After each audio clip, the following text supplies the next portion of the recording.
Journey for India, Venkataramani.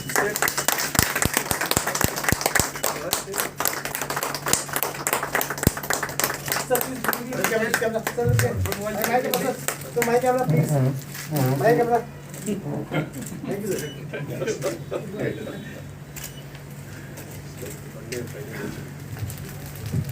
Now I request to see the worthy Attorney General of India. Sitting by the side of a giant. And I feel very humble. Rarely do we have a book of this nature. The very idea, the conception of a book like this. And rarely do we have it released in the hands of a giant in a bar, in his own home, in his own homely way.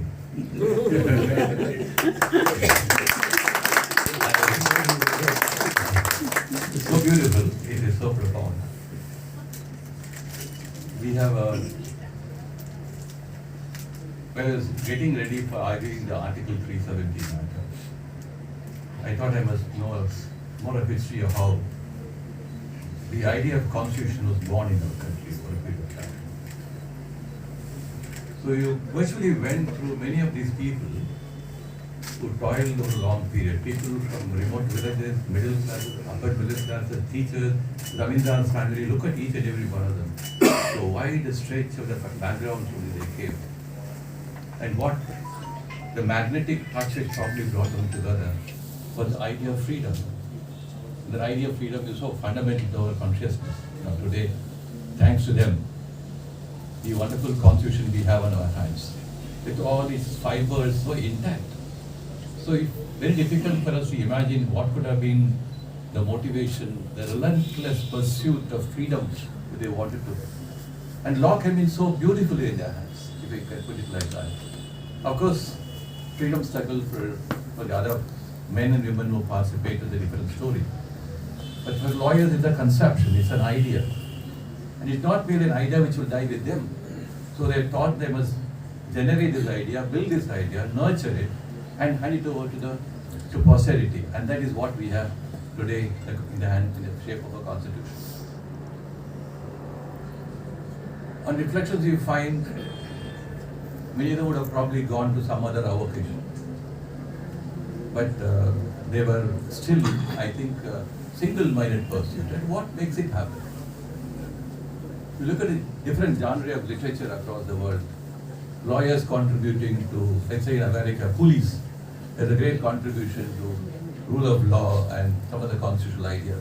You have a wonderful book in his honor.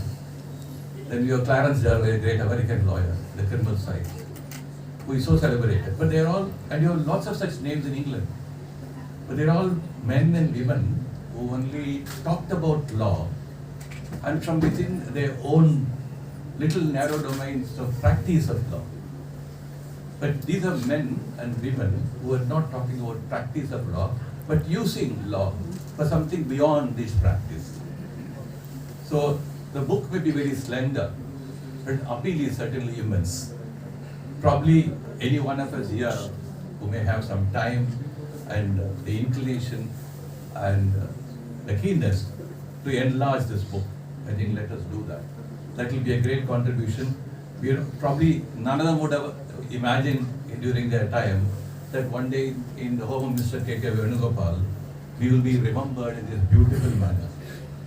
I think we are remembering them the way they ought to be remembered. I think we will continue to remember them in a way they continue to be ought to be remembered. And I think one more contribution can be on our side is to probably get a publication which will go more deeper into how the motivation flourished and flowered. That's how I think inspiration happened.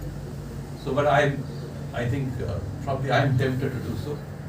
I hope that you really want to join me in this venture.